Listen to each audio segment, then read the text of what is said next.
Alright, picture this. It's a scorching summer day in 2025, the kind where the asphalt shimmers like it's trying to escape, and I'm walking into Horizon Aerospace. A gleaming fortress of glass and steel in the heart of Tucson, Arizona, my old work boots scuffing the polished floor, my dad's beat-up leather tool bag slung over my shoulder. Feeling like I'm about to step into a lion's den with nothing but a wrench and a prayer. My name's Lena Harris, and I'm here for a temp mechanic job, but let me tell you, this ain't just about fixing engines. It's about digging up a truth that's been buried for 18 years, ever since my dad, Dr. Marcus Harris, a brilliant black aerospace engineer, died in a plane crash everybody called an accident, but I've always known was something darker. And today, I'm about to walk straight into the belly of the beast, not knowing I'm gonna light a fuse that'll blow the whole place apart. So, I push through the revolving doors. And the reception area hits me like a slap, all these folks in crisp suits and lanyards, buzzing around like they own the sky itself, and the receptionist, with her perfect nails and practiced smile, gives me this look like I must have taken a wrong turn at the gas station. I tell her I'm here for the mechanic gig, and she raises an eyebrow, but 20 minutes and 3 security checks later, I'm standing in Hangar 12, Horizon's crown jewel, where they're testing the Starfire Z, this sleek, next-gen jet they're hyping as the future of aviation. The place is a hive of white coats and egos. And the second I step in, conversations die, heads turn, and some gray-haired engineer mutters, loud enough for me to hear, "What's she doing here?" Janitor's office is down the hall. I keep my chin up, jaw tight. I've heard worse, and I'm not here to make friends.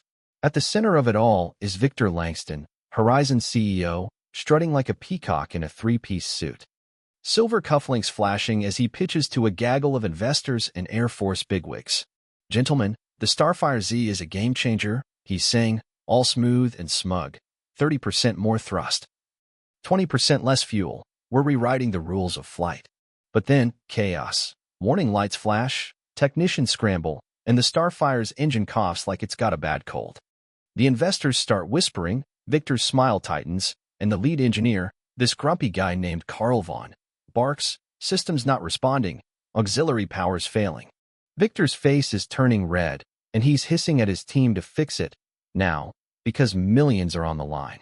I'm standing off to the side, watching the diagnostic screens. And something clicks. The power fluctuations, they're not random. I mutter to myself, that's an airflow choke in the secondary combustion chamber, too much fuel at the intake. This kid, Jamal, a junior tech who's been the only one remotely nice to me, overhears and goes, "Wait, what? How do you know that from way over here?" I shrug. It's in the patterns. I've seen it before. Meanwhile, Victor's losing it, snapping at his engineers, and I don't know what comes over me. Maybe it's the way he's treating his team. Maybe it's the ghost of my dad whispering in my ear. But I step forward and say, "Excuse me, I think I know what's wrong." The hangar goes dead quiet, like I just dropped a wrench on a glass table. Victor turns, looks me up and down, my greasy overalls, my scuffed boots, and laughs, this cold, condescending chuckle. "And you are?" "Lena Harris, here for the mechanic job." The engineers snicker, and Victor's grin gets wider, like he's just found his entertainment for the day. "Well, Ms. Harris, I admire your enthusiasm. But this isn't some backyard car engine. This is cutting-edge aerospace tech." The investors chuckle, but I don't back down. "It's a fuel mixture issue," I say, calm as I can. The secondary valves got back pressure, choking the ignition. Victor raises an eyebrow, glances at the investors like we're all in on a joke, and says, "You figured that out from across the room. Without our specs? Tell you what, since you're so confident, why don't you fix our multi-million-dollar prototype? If you pull it off, I'll frame my MIT diploma and eat it." The crowd laughs. But there's this edge to it, like they're waiting for me to crash and burn. Carl, the lead engineer, looks horrified, muttering about unvetted civilians, but Victor waves him off, all theatrical. "Oh, relax, Carl. She won't actually touch it. This is just a lesson in humility." But I meet his eyes, steady, and say, "So you're not really giving me a shot?" And for a split second, I see it, a flicker of doubt in his smug face. He recovers fast, gestures to the jet like he's inviting me to a firing squad. "By all means, Ms. Harris, 5 minutes to make a fool of yourself." I walk to the Starfire, the weight of every stare on me. My heart pounding, but my hands steady. Dad always said, Let the machine talk to you, Lena. It'll tell you what's wrong. Jamal slips me a schematic and a toolkit, whispering, "You got this." I dive in, my fingers moving like they've done this 1,000 times, dismantling a section of the engine housing. Spotting the misaligned valve, just like I thought. I rewire a control panel, using a trick Dad taught me that's not in any manual. And in 4 minutes flat, I step back, wipe my hands on a rag, and say, "Try it now." Carl hesitates, looks to Victor, who gives a curt nod, and when they hit the restart sequence, the engine hums to life, smoother than it's ever run. The readout screaming perfection. The hangar's so quiet you could hear a pin drop. The investors start clapping. An Air Force colonel steps forward, all impressed. "Young lady, where'd you learn to do that?" But Victor cuts in, smooth as silk. "A lucky guess, Colonel, but we love initiative. Miss Harris, how about a trial run as a consultant?" His smile's all teeth. And I know exactly what he's doing. He can't fire me now without looking like a jerk, but he's planning to make my life hell. I nod, I accept, and as I pack up my tools, Jamal's grinning like he just won the lottery. "You shut him up good, Lena," he says, and I give him a small smile. Just doing what I know. That night, alone in my beat-up Toyota, I pull out a faded photo of Dad, standing proud next to a prototype engine, and whisper, one step closer, "Daddy." But I know this is just the beginning. I've just painted a target on my back. And Victor Langston's not the type to let a nobody like me threaten his empire. The next day, Horizon's a different beast. The surprise is gone, and the cold shoulders are out in full force. Engineers pretend I'm invisible. Carl Vaughn calls me Langston's publicity stunt, loud enough for the whole hangar to hear, and my workstation's tucked next to a supply closet. Like they're hoping I'll disappear into it. Jamal's my lifeline, setting me up with credentials and whispering, "Victor's betting you'll quit by lunch." I smirk. He's gonna be real disappointed then. But it's not just the snubs. I catch Carl's crew, all these old white guys who've been here since Horizon was a startup, watching me like hawks, and I know they're not just grumpy about change. They're protecting something big. During a break, Jamal pulls me aside, all excited. "Want to see something cool?" He leads me through a maze of corridors to a dusty archive room, full of filing cabinets and forgotten blueprints. "Nobody comes here anymore," he says, unrolling a faded schematic labeled Project Vanguard, 2004 to 2007. My breath catches, the propulsion design. It's got this hexagonal flow pattern, exactly like the sketches Dad used to show me when I was a kid, sitting on his lap as he explained how air and fuel dance together. I trace the lines, my heart racing, and murmur, "This is his work." Jamal frowns. "Whose?" I cover quick, "Just reminds me of something," but my mind's spinning. Horizon Starfire is built on Dad's stolen designs, repackaged and passed off as their own. Back at my desk, I'm lost in thought when a memory hits. Me, 8 years old, Dad pointing at an engine diagram, saying, "The secret's in the flow, Lena." Too much fuel and the music stops. That's when I notice a commotion at the main console. A calibration system's acting up, spitting out weird readings. I step closer, spotting a pattern that's off. Not random variants, but deliberate. Carl's voice cuts through, all mocking. "Harris, since you're so eager to play hero, why don't you take a look? It's a trap. If I fail, I'm done. If I succeed, they'll hate me more." But I check the data, and there it is. Someone's jacked up the intake valve pressure, way outside normal range, and the log shows it happened while I was in the archives. I say, "Calm. Someone changed these settings, and if we ran it like this, we'd blow the compressor." Carl scoffs. "Impossible. I checked those myself." But I pull up the log, pointing to the timestamp. "Then someone got to it after you." The room goes tense, everybody knowing what I'm implying. Sabotage, set up to make me take the fall. Carl resets the parameters, the system stabilizes. And he mutters, "Lucky catch," but his eyes are darting, suspicious. Later, Victor calls me to his office, this sterile glass box overlooking the hangar. A model of the Starfire on his desk like a trophy. He leans back, all fake charm. "Lena, timing's everything in this game. Knowing when to push, when to pull back, when to leave things broken." The threat's clear, but I hold his gaze. "I'm just doing the job you hired me for, Mr. Langston." His smile tightens. "Stick to observing, Ms. Harris. And don't question the people who've been here longer than you've been alive." As I leave, I feel eyes on me, and when I open a maintenance panel later, I find a scratched message in Dad's handwriting. The truth's in the blue jet. My blood runs cold. He's still here, guiding me. That night, I'm working late with Jamal on some busy work Carl dumped on me, and I try a system override Dad taught me, bypassing standard checks to see what's really going on. Jamal's eyes widen. That's not in any manual. Where'd you learn that? I hesitate, then say, my dad. Marcus Harris. His jaw drops. The Marcus Harris? The guy who died in that prototype crash 18 years ago? His papers are still taught in school. I nod, voice low. Keep it quiet. But yeah, that's why I'm here. They blamed him for that crash, but he'd warned them about design flaws, and they ignored him. Jamal's face hardens. You think someone here set him up? I close the panel. I know they did, and I'm going to prove it. The next morning, I sneak into the archives before my shift, comparing Dad's old designs to the Starfire's. Different names, updated materials, but the bones are the same. His hexagonal flow, his power routing, all stolen. At home, I dig through old articles, and one name pops up in a newsletter from the crash. V. Langston, engineering intern. Victor was there, not just at the company, but at the test site when Dad died. My heart's pounding. He didn't just steal Dad's work. He was part of whatever went down. Things escalate fast. Jamal gets called into Victor's office, comes back shaken, whispers. He offered me a promotion, but I'd have to spy on you. Report anything you find. I ask, what did you say? He grins. Told him I'd think about it, but I recorded every word. Then, this older guy walks into the hangar, tall, white hair, quiet confidence.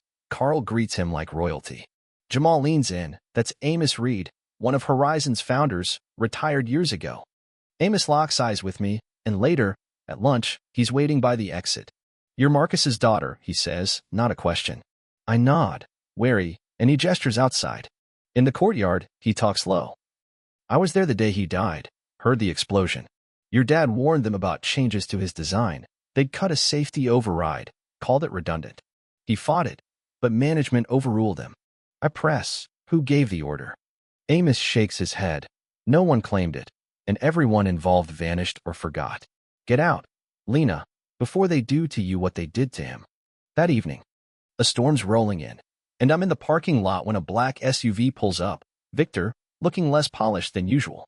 Ms. Harris, he calls, a word. Rain's starting to fall, but I walk over. Guarded.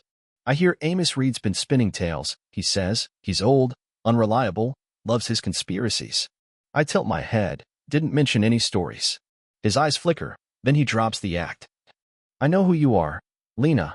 Knew it the second your application hit my desk. Your dad didn't know when to quit, and it seems you don't either. My voice stays steady. Is that what got him killed? He wouldn't play along. Victor laughs, cold. He was stubborn, refused to be a team player. Sound familiar? He drives off, leaving me soaked, my suspicions now certainties. During a routine check on the Starfire, I find a hidden module, old, scratched, dated 2007, the year Dad died. That night, me, Jamal, and Aisha, a junior engineer who started backing us up, crack it open at my place. Aisha confirms, this isn't Horizon tech, it's older, different architecture. Jamal hooks it to his laptop, recovers a garbled audio file, and when we play it, Dad's voice fills the room, distorted but clear. If this is active, I didn't build it. They're using Starfire to hide what we created, what we died for. I whisper, he knew they'd bury him. Aisha asks, what does he mean, we died for? I shake my head. He recorded this before the crash. He saw it coming. Victor clamps down hard after that, restricts my access. Calls an emergency board meeting to paint me as a security risk. Jamal gets the minutes. It's all corporate jargon, but the message is clear. They want me gone.